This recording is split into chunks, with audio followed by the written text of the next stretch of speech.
বিসমিল্লাহির রহমানির রহিম। আমি এখন রয়েছি দ্য ডেইলি ক্যাম্পাসে এই ওয়েবসাইটে। এখানে দেখতে পাচ্ছেন প্রাথমিকের তৃতীয় ধাপের চূড়ান্ত ফল কবে তা নিয়ে বিজ্ঞপ্তি প্রকাশিত হয়েছে 19 জুন 2024 4টা 21 PM। সঙ্গে থাকুন, বিস্তারিত পরে শোনাচ্ছি।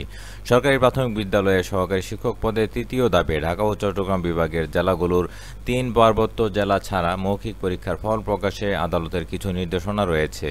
সেজন্য কিছুটা সময় লাগবে, তবে আমরা চেষ্টা করছি দ্রুত ফল প্রকাশের। সম্প্রতি দ্য ডেইলি ক্যাম্পাসের সাথে আলাপকালে এ কথা বলেন প্রাথমিক ও গণশিক্ষা মন্ত্রণালয়ের সচিব ফরিদ আহমেদ।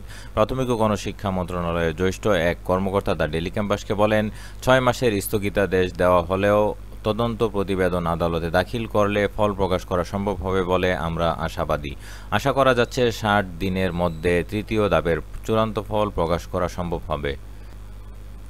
গত 28 মে সরকারি প্রাথমিক বিদ্যালয়ের সহকারী শিক্ষক পদে ঢাকা ও চট্টগ্রাম বিভাগের জেলাগুলোর 3 পার্বত্য জেলা ছাড়া মৌখিক পরীক্ষাসহ নিয়োগ প্রক্রিয়া 6 মাসের জন্য স্থগিত করে হাইকোর্ট। এক রিটের প্রাথমিক শুনানি নিয়ে গত মঙ্গলবার বিচারপতি মোস্তফা জামান ইসলাম ও বিচারপতি এস.এম. মাসুদ হোসাইন দোলনের সমন্বয়ে গঠিত হাইকোর্ট বেঞ্চ রুল সহ এ আদেশ দেন।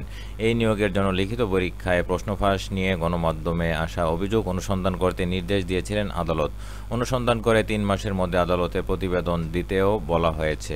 2023 সালের 14 জুন এই নিয়োগ বিজ্ঞপ্তি প্রকাশ করা হয়। গত 29 মার্চ এই দুই বিভাগের লিখিত পরীক্ষা অনুষ্ঠিত হয়। সরকারি প্রাথমিক বিদ্যালয়ে সহকারী শিক্ষক পদের তৃতীয় ধাপে ঢাকা ও চট্টগ্রাম বিভাগের লিখিত এমসিকিউ পরীক্ষার ফল গত 21 এপ্রিল প্রকাশ করা হয়। সরকারি প্রাথমিক বিদ্যালয়ে সহকারী শিক্ষক নিয়োগ পরীক্ষার তৃতীয় ধাপের 3টি পার্বত্য জেলা ছাড়া ঢাকা ও চট্টগ্রাম বিভাগের 21টি জেলা লিখিত পরীক্ষার সংশোধিত ফল পরের দিন প্রকাশ করা হয়। চলতি মাসের 9 তারিখ থেকে মৌখিক পরীক্ষা শুরু হয়।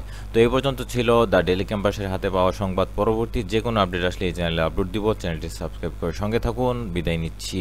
আল্লাহ হাফেজ।